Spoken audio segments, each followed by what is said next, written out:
Hello friends, आज हम पढ़ेंगे दोस्तों एक खूबसूरत सी पोयम जिसमें विलियम शेक्सपियर ने हवा को कहा है। क्या कहा है? Blow blow the winter main. यहाँ पे विंटर विंड में वो क्या कहना चाहते? बहो बहो ए सर्द हवा। इस पोयम का टाइटल है। विलियम शेक्सपियर ने इस पोयम को पब्लिश कराया था एक प्ले के अंदर जिसका नाम है एज यू लाइक इट, और ये पब्लिश हुआ था 1623 में। आपने शायद ध्यान दिया होगा, एज यू लाइक इट जब आपने पढ़ा होगा तो एक्ट 2 का सीन एक व्यक्ति होता है जिसका नाम होता है लॉर्ड एमिन्स, और वो ड्यूक सीनियर कंपनी में काम करता था और उसी के लिए यह सॉन्ग, यह पोयम वो सुनाता है। इसकी थीम विलियम शेक्सपियर ने रखी थी बेट्रियल एंड फेक फ्रेंड। अब बेट्रियल मतलब क्या होता है? धोखा देना, और फेक फ्रेंड मतलब तो आप समझ रहे होंगे कि झूठा दोस्त। तो बेट्रियल में मतलब धोखा एक फेक फ्रेंड कैसे देगा? तो वो आपके बारे में इधर अच्छा कहेगा, कहीं बुरा कहेगा। यहाँ बोलेगा साथ निभाऊंगा, वहाँ आपको धोखा दे देगा। तो वो आपके लिए विंटर विंड्स के नुकसान से भी ज़्यादा खतरनाक होगा, ऐसा विलियम शेक्सपियर कहते हैं। अब विलियम शेक्सपियर के बारे में जान लेते हैं। तो विलियम शेक्सपियर का जन्म हुआ था 26 अप्रैल 1564 में, और इनकी मृत्यु हो गई थी 23 अप्रैल 1616 में। यह एक इंग्लिश प्ले राइटर रहे, पोइट रहे और एक्टर भी रहे। इन्होंने इंग्लिश लैंग्वेज में अपनी काफ़ी अच्छी मुकाम हासिल की और इन्हें द वर्ल्ड्स ग्रेटेस्ट पोइट के नाम से जाना गया। इन्हें इंग्लैंड्स का नेशनल पोइट भी कहा गया।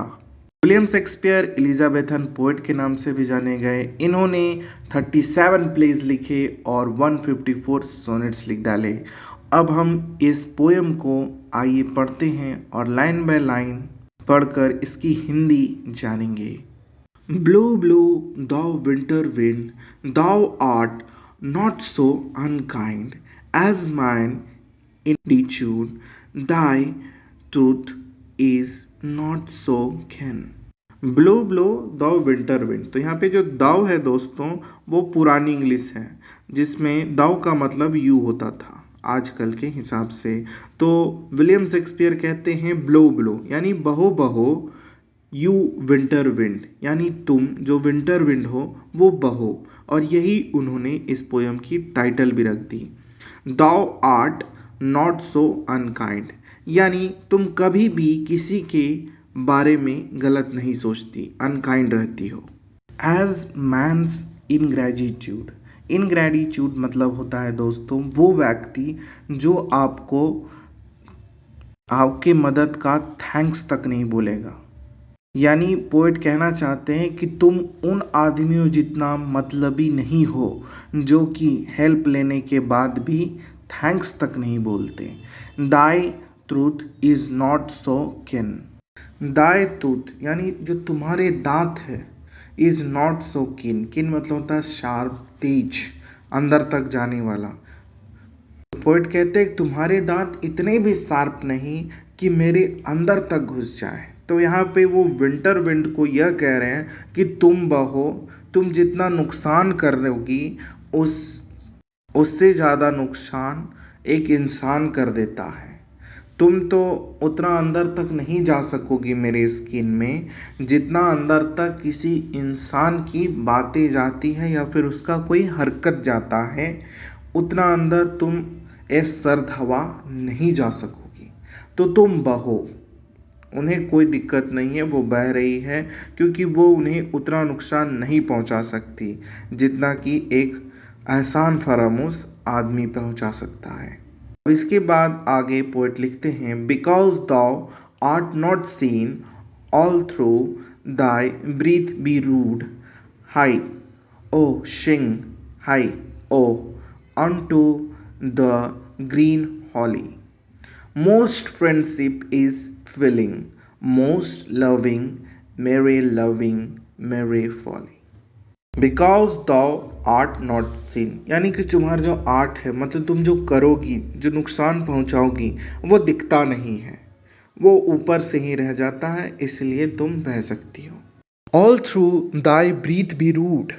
पर हाँ, तुम्हारी जो ब्रीथ है, यानी कि जब हम ठंड में सांस लेते हैं तो हमारा जो छाती दर्द होने लगता है और भी कई तरह की दर्द होने लगती है, तो तुम्हारा जो ब्रीथ है, जब मैं तुम्हारी वायु में सांस लेता हूँ तो वो थोड़ा सा रूड होता है।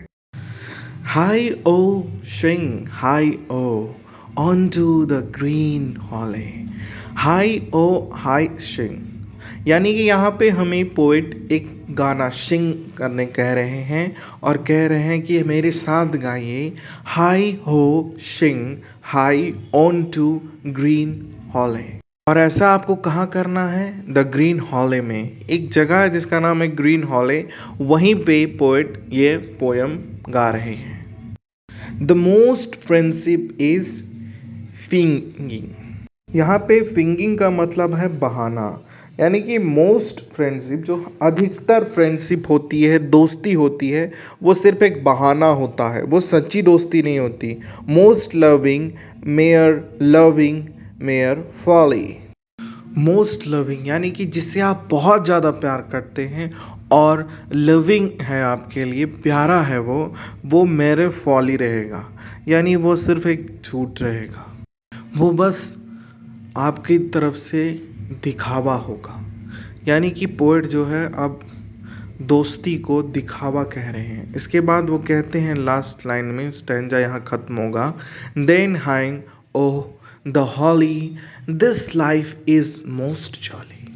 Then heigh ho the holly, यानी कि आप फिर से मुस्कुराइए, the life is most jolly, जो ज़िंदगी है वो बहुत खूबसूरत है, इसलिए मुस्कुराइए। यानी कि पोएट स्टैंजा में कहना चाह रहे थे हमसे कि ज़िंदगी में लाख तकलीफ़ें हैं, सब कुछ फेक है यहाँ पे, इसलिए मैं कह रहा हूँ कि ये जो विंटर विंड जो हमें नुकसान पहुँचाती है ना, इससे ज़्यादा नुकसान हमें फेक रिलेशनशिप पहुँचाती है, जो कि दोस्ती की आड़ में एक धोखा होता है। तो इसलिए यह विंड को ही बहने दो, क्योंकि ये हमें ज़्यादा नुकसान नहीं पहुँचाएंगी। पर इतने दुखों के बाद, हर रिश्ता धोखा होने के बाद भी हमें हंसना चाहिए, क्योंकि ज़िंदगी एक खुशनुमा माहौल है और ये ज़िंदगी कब बीत जाएगी ये नहीं कहा जा सकता। यहाँ पे पोएट हमें हमेशा खुश रहने को बता रहे हैं, चाहे जितनी तकलीफ़ें आए, चाहे रिश्ते में जितना धोखा आए, कोई भी आपको धोखा दे, आपको प्यार ना दे, प्यार के बदले कोई एहसान फरामोशी करे, तो आप उससे उदास ना हों, हमेशा खुश रहें। यही वो इस स्टैंजा में कहते हैं। आइए अब हम नेक्स्ट स्टैंजा में देखते हैं कि आगे पोएट क्या लिखते हैं। तो आगे पोएट कहते हैं हमें, freeze freeze the bitter sky, that dost not bite so nigh, बस as benefit forget. Freeze freeze the bitter sky, यहाँ पे दो फिर से ओल्ड इंग्लिश का यूज़ किया गया है। तो पोइट कहते हैं फ्रीज हो जाओ, यानी बर्फ़ बन जाओ तुम, ओ बीटर स्काई, यानी कि तुम जो जो आसमान हो वही बर्फ़ का बन जाओ।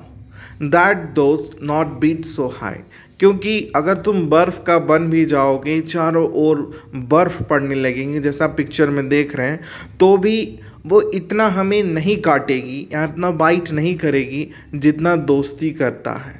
एज बेनिफिट फॉर गुड, और जो बेनिफिट, जैसे आपने किसी की भलाई की हो और वो आपको भूल गया हो, आपको छोड़कर चला गया हो, उससे अच्छा तो ये आसमान ही बर्फ़ का बन जाए और वो ठंडी हवा मुझे काट ले, क्योंकि वो इतना कष्टदायक नहीं होगा जितना कष्टदायक किसी को भूलने में होता है, जब वो आपका भलाई करे और आप उसे भूल जाएं, इतना कष्ट नहीं होगा। तो पोएट यहाँ भी यही कहना चाह रहे हैं, वो थोड़ा ट्यून चेंज किए हैं। पहले वो हवा को बहने बोल रहे थे, अब कह रहे हैं आसमान ही फ्रीज हो जाए, मुझे ठंड लग जाए, पर वो इतना दर्दनाक नहीं होगा जब कोई मेरी भलाई को भूल जाए।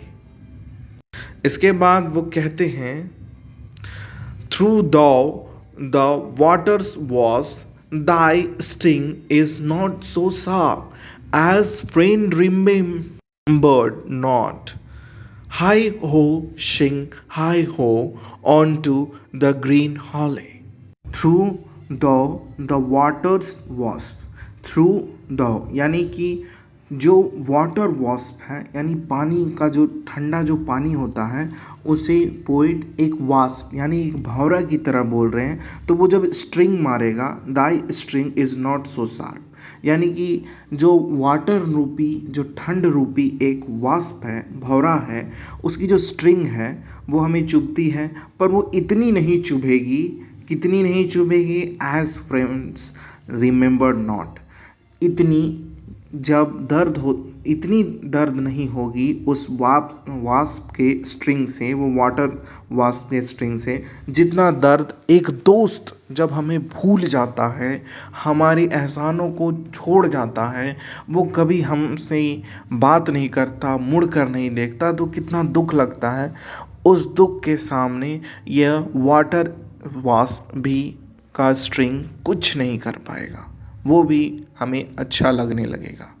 इसके बाद पोइट लास्ट की लाइन में कहते हैं heigh ho sing heigh ho on the green holly, यानी कि जो प्लेस है द ग्रीन हॉले जहाँ पे वो ये पोयम गा रहे हैं, वहाँ पे कहते हैं कि मेरे साथ इसलिए गाओ क्योंकि इतना जो दुख है वो कभी ख़त्म नहीं होने वाला है। इसलिए जो विंटर का दर्द है ना, इस दर्द को तुम भूल जाओ क्योंकि ये वास्प का स्ट्रिंग की तरह है और ज़्यादा दर्द नहीं देता है, उतना दर्द नहीं देता है जितना दर्द एक फ्रेंड के भूल जाने पे होता है। इसलिए ये दर्द को भुलाओ और मेरे साथ गाओ इस ग्रीन हॉले जगह पे और खुश हो जाओ, ऐसा पोएट हमें कह रहे हैं। और यहीं पे पोएट की लिखी हुई यह पोयम, ये खूबसूरत सी पोयम का एंड आ जाता है।